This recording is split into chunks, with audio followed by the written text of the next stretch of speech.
Our treasure lies in the beehive of our knowledge, wrote Friedrich Nietzsche. And I completely agree, because the more we know, the more we are able to understand the world around us. In our program, we're trying to show you the beauty of Poland above the ground and sometimes even under.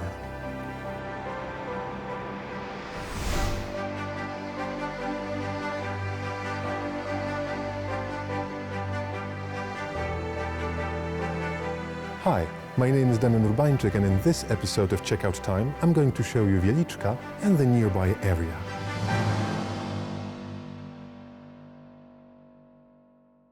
The essence of this otherworldly place is encrypted in 4 letters, NaCl or salt.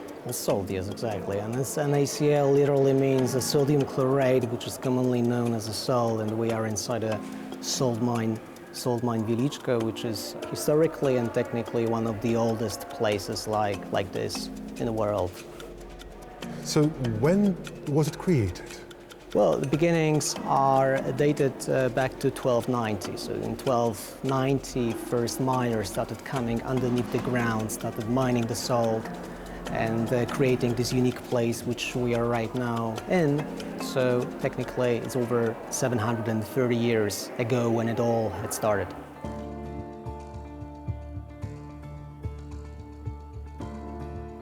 How deep underground are we right now? Well, technically right now we are 101 meters underneath the ground, but this mine in particular goes deeper to 327 meters. Technically and theoretically, we would be able to hide the Eiffel Tower underneath the ground, in this mine in particular. This is so impressive. And it was done by hand. Well, for centuries, miners working here did all the work manually. All of the chambers, all of the post-excavational spaces we got underneath the ground, this is the effect of the miners' work who worked manually.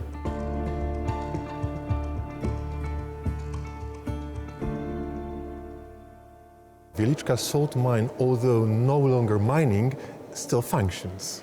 Yes, it does. It functions in 2 major ways. First of all, although we stopped mining works in 1990s, we still employ a group of miners whose job is to maintain the mine. And the second goal is the tourism. We are visited by nearly 2 million people annually every single year. People from all over the world visit us, come here to visit the Wieliczka's undergrounds.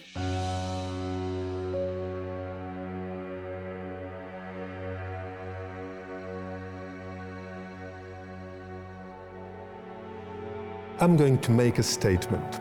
In my opinion, this majestic chapel of Saint Kinga should be present in all encyclopedias as an example of human talent, creativity and hard work. And now I truly understand that millions of people come here yearly to see what this mine has to offer.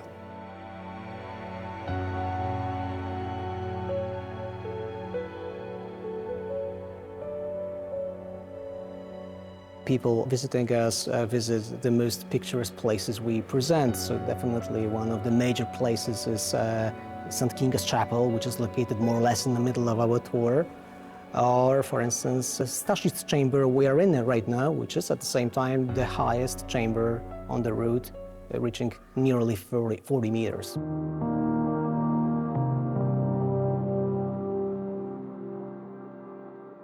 How big is Wieliczka salt mine? It consists of over 2,500 chambers. Chamber underneath the ground is the empty space which leaves after the excavation. So this is the post-excavational space. So we get 2,500 chambers linked by corridors and tunnels, and their total length is approximately 250 kilometers altogether. So it's vast, but it's, on the other hand, it's not very deep.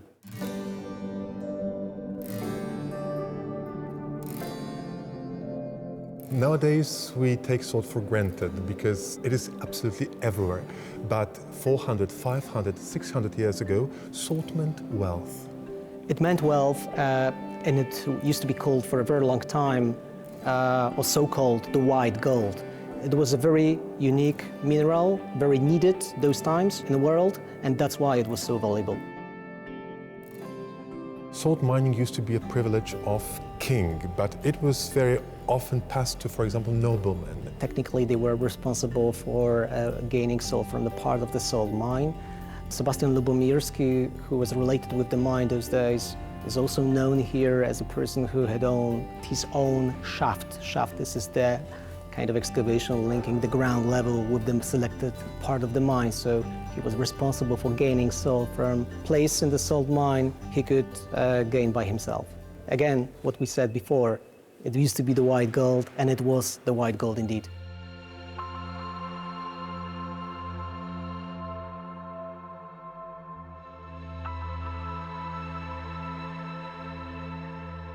King Casimir the Great contributed greatly to the development of Wieliczka salt mine by granting it many privileges and taking the miners under his protection.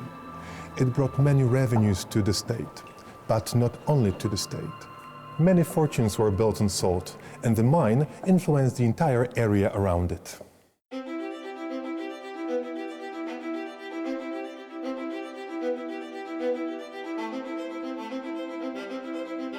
Wieliczka is a true hidden treasure, but coming to Poland, you need to keep in mind that there are plenty of such gems, very often hidden in plain sight. Take this Dwór Sieraków, for example. Dwór, or dworek, or in English manor house, is a symbol of social and cultural history of Poland. And I brought you here because it is near to Wieliczka mine, and it is connected with it with the family of Lubomirski.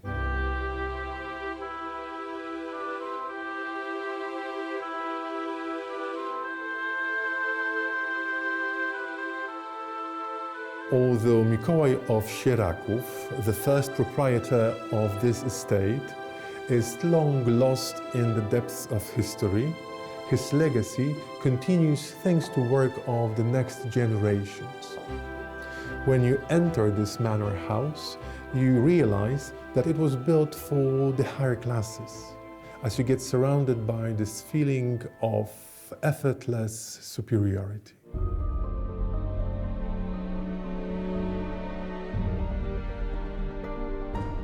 What was going through heads of people living in the 15th and 16th century, that whenever they decided to build something, they always went for something big. If not a castle or a palace, then at least a manor house. This question goes deeply and a long way into the very nature of man and women. And we may suspect some vanity on their part, perhaps, but also a show of power, of influence. To me, I think that was a way of preventing the poor people from invading them in the big castles of big manor houses. Well, quite an honest answer. When was this manor house built? We suspect that the history goes back to as early as 13th century, when the first mentions of village Sieraków was recorded. Then there are reports from the 15th, 16th, and 17th century, but in the current form, it was built in the neoclassical style in the mid-19th century.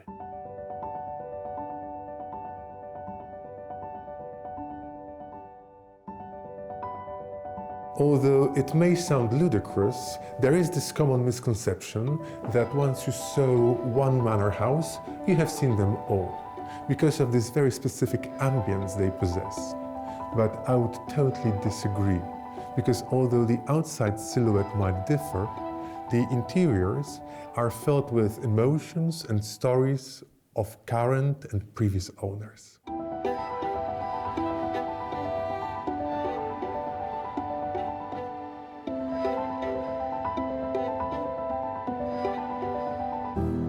The first manor house was built here approximately 1412, and it belonged to Mikołaj z Sierakowa. Mikołaj was the first proprietor, the first owner, but then the property went from hands to hands, from family to family, throughout the centuries. One of the most important names is the family of Lubomirscy. That's true that the family was here and they were for the best half of the 16th century the owners of the property. I think the family of Lubomirski, wherever you go in Malopolska, in this district, or wherever you go in Myślenice region, whoever you ask, Lubomirskis are everywhere. Whenever you turn your head, Lubomirski is there. You put your finger in the ground, and Lubomirski is there too.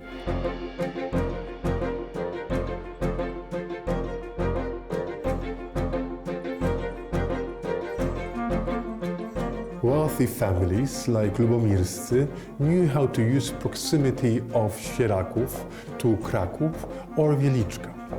In Krakow, they could enjoy their rich social life, and in Wieliczka, they had their business. But here, they could unwind with their closest friends in the country. But country or not, this manor house had to be absolutely impressive. And it still is, after all those centuries.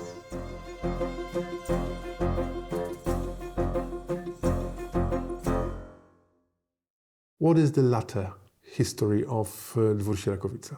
The history of Dwór Sierakowice is, I would call it, the punctuated chaos. From 1920 to 1936, it was in the hands of Mr. Władysław Pucharski, who was twice a minister in the government of Wincenty Witos. But he wasn't a successful minister, and he wasn't a successful proprietor. He lost the property to his gambling addiction, and it went into the hands of the bank in Krakow. In times of the Second World War, the property was in the hands of the occupying army. It was managed by Mr. Tillman, but Mr. Tillman, while pleasing the occupiers, he was also supporting Armia Krajowa, the partisans fighting for Polish freedom. Very often when we visit those historic places, they are meant to be historic, but they were rebuilt from scratch because of the Second World War and the First World War, which destroyed absolutely everything. It wasn't the case. Dwór survived in a very good shape throughout the Second World War, but then it was in the hands of state ownership, tourist organizations and health resorts, and it was dilapidated and rebuilt. All the ornaments were removed. The main staircase became a way to the toilets or the shower rooms. So in that respect, it has become less and less of a manor or less and less of a dwór and more of the house.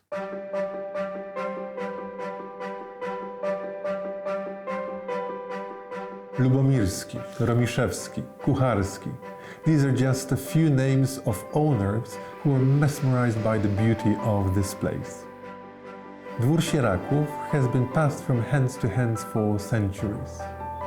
And even Polish communist state couldn't resist its charm. Not without a reason.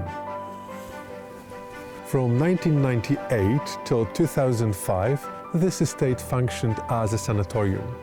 And looking at the attractiveness of this area, I have to say that it was a very smart choice. Just standing here, I feel healthier.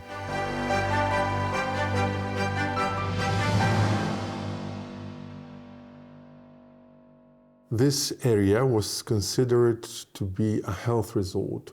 What gave there those unusual qualities? I think it's down to old beech trees around here in the park that help you to breathe and help you to calm down and help you to fight your asthma episodes if you have any, like I do.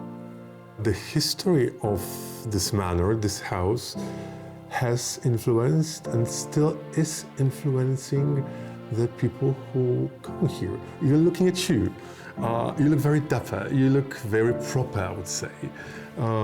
So this is the style this manor imposes.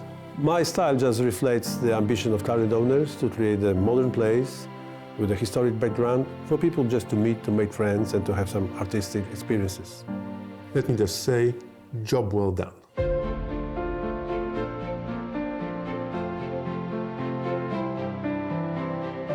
Whether we live in the 16th century or the 21st, the need to experience life is always there. So for centuries, people have been coming to Sieraków to gather, to wine and dine, and to get entertained. Why here? Well, because it is a beautiful place. And we, as a humanity, know how to appreciate beauty. Oh, and beauty doesn't have an expiry date.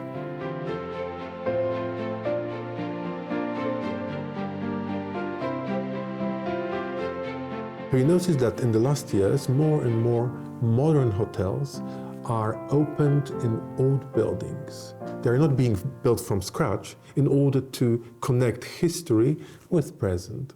They want to create something unique, something very appealing to the public, and something quite different than uniform modern hotels. I believe that the expectation of modern public is to find something unique, to have some unique experiences in unique surroundings.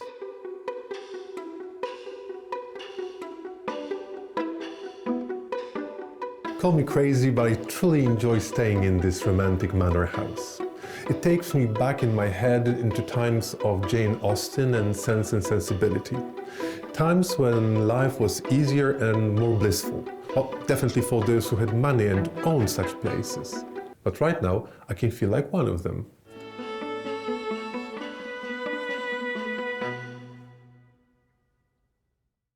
What are you most proud of in this place?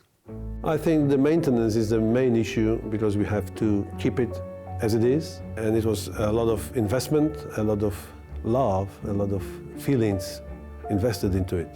So that's the main thing, to keep it as it is. As you can see, I come from an old school of hospitality, and to me, it's all down to taking care of my employees first.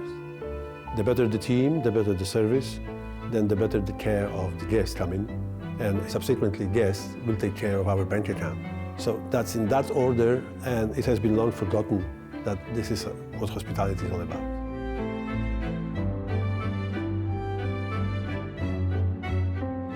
A good story, just like good wine, gets better with age. And if that's true, then the history of Dwór Sieraków matured to perfection. Or maybe I shouldn't be saying that, because the future of this place is still developing, just like the future of our country.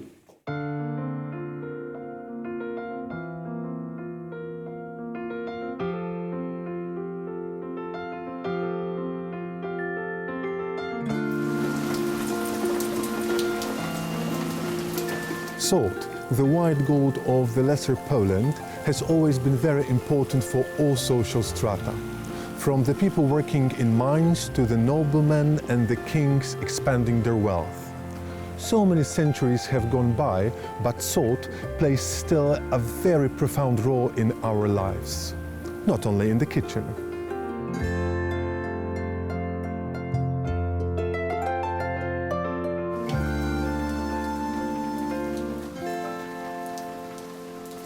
In my life, when someone says salt, I instantly think of food.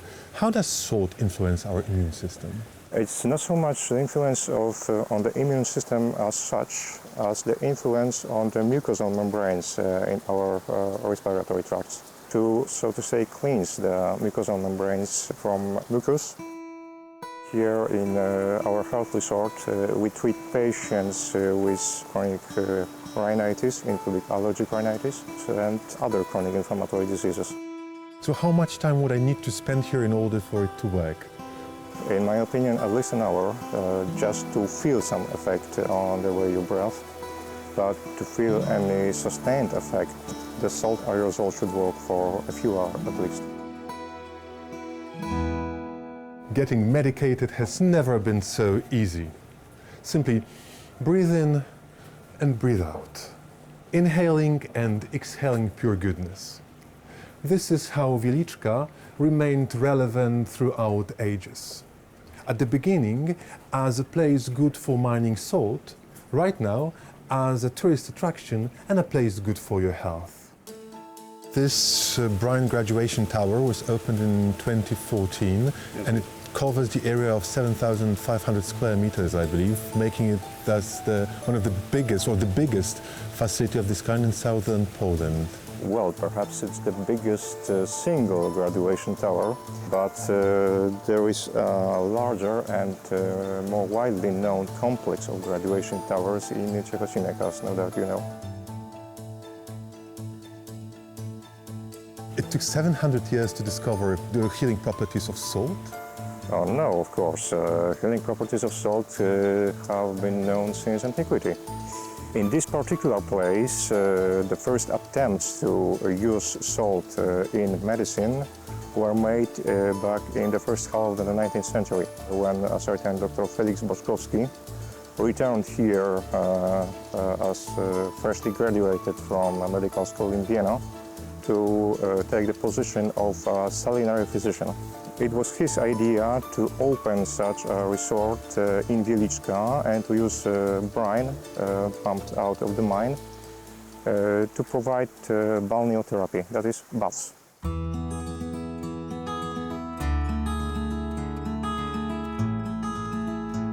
To take something with a grain of salt means not to take it too seriously. If someone is the salt of the earth, he is kind, honest, and good-hearted. As you can see, salt has impacted not only our history, our health, but also our vocabulary, thus becoming an ubiquitous element of our existence.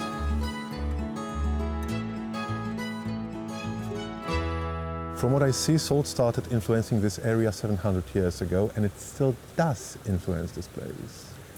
First of all, it started to influence this area a long time earlier in Paleolith. In 13th century, there was an established mine here, and for 700 years there is a salt mine that affects this town and this area enormously.